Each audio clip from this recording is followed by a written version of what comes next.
basically a sort of a value added tax, right. So service tax is something that is applied for any service provided or received. So what is service is any activity for consideration carried out by a person for another and includes a declared service. So any activity for consideration carried out by a person for another person is called service.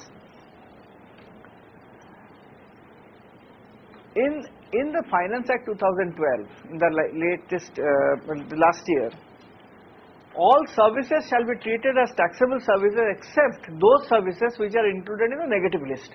So they have said every service will be covered except a list has been given which is the negative list. Now in that it says NGOs which are registered under section 12A of the Income Tax Act will be exempted, and NGOs providing charitable services as per section 2K of the Service Tax Law. Now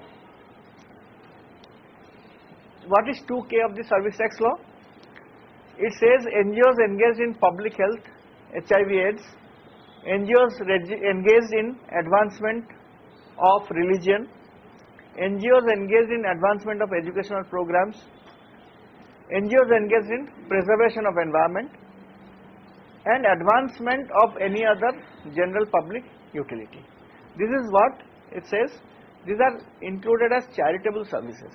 So these are exempted. Now if the NGO is providing services related to advancement of any other general public utility, then the taxable service is exempted to 10 lakhs. So here if you see all these NGOs which is engaged in health, advancement of religion, advancement of educational programs or in preservation of environment, they apparently do not come within the service tax net because they are covered under section 2K. But advancement of any other general public utility, if they do provide services beyond 10 lakhs, then they will be covered. Excuse me, this public health is only HIV and AIDS or any public health including HIV/AIDS it says. Including HIV/AIDS it says.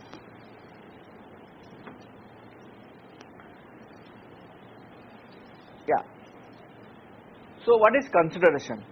Where it is provided that donation to a charitable organization is not a consideration unless charity is obligated to provide something in return. This means that if there is a donation given, it is fine. Now if you receive from a corporate a contribution or a grant, and there it says that wherever you will hold any meeting, our logo should be there, or there should be some visibility which is part of the contract, then the service tax law interprets that there is some consideration is given in return. And in those kind of situations, in this amendment in 2012 says that this is not without consideration. So therefore service tax will apply. So one needs to be very careful in terms of the grant contract that we undertake. Project grant and restricted funds shall not be treated as a service, right? But where the grant agreement has any clause where any benefit of business value is going back to the donor, then it shall be treated as a taxable service. So whenever you are negotiating with any corporate donor or any other agency where they would like themselves to be displayed prominently, then there is a flow back of the consideration. Will CSR grant be considered as a taxable service? If it provides business advantage or something in return, in display or advertisement, one needs to be cautious and careful. Okay, so compliance requirements is that first of all you need to register with the service tax authorities, which is a very simple job, very simple. There is an online application, you just file it and you are registered. Every person who has provided taxable service exceeding rupees 9 lakhs in the preceding financial year, and of course payment is due date is 5th of the following month. Every month you have to pay the service tax collected.